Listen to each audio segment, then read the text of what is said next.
Understanding the Spirit of God, part 2. And this is something that I'm going to use as an example. My son is on an after-school summer program right now, and he's actually at a church after school, and his counselor brought home one of these comic book Bibles, which is, I thought, look, okay, that's fine. My son's just kind of getting deeper into reading, and I figured, okay, comics a little more image and kind of getting him into it. I'll say, okay, we'll go ahead and do it that way. Then he was going to say, Daddy, I want to sit down and read the Bible to you, which warmed my heart right away. So right away I sat down and he was reading the Bible to me, and instantly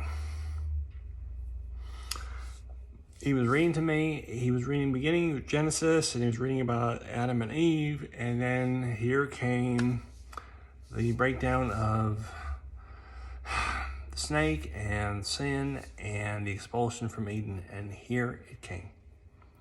God was angry at Adam and Eve, and he cast them out of punishment because they disobeyed him.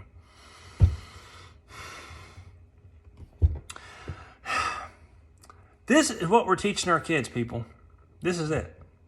This is it.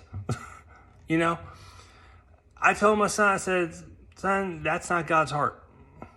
I'm very careful because this could be an introduction to him to kind of walk into who God is, and then he can get into revelation later on. But my knee-jerk reaction right away is that God did everything for us because he loves us. And right away, in my mind, in my heart, I was just overturning tables left and right. Oh my gosh.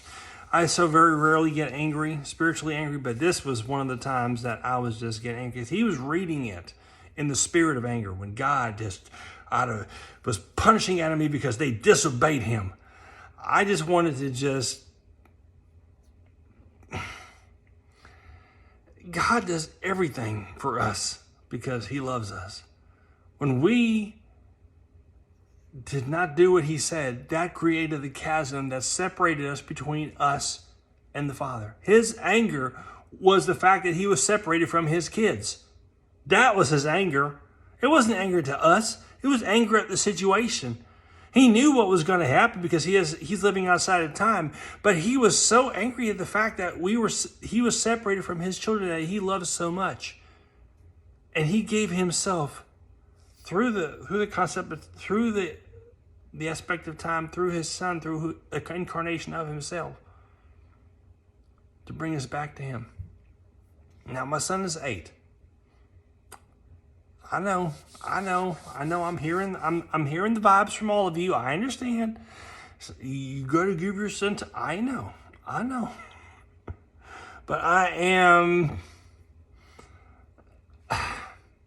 You can call this godly anger if you want. But when I hear my father's heart misinterpreted, especially from my own son, I'm just livid.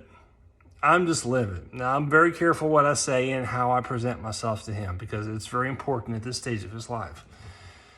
But it was very important, and I was very sure to tell him, said, son, everything God did for us and does for us, he did and is doing because he loves us 100%. He gave his life for us so we can access him.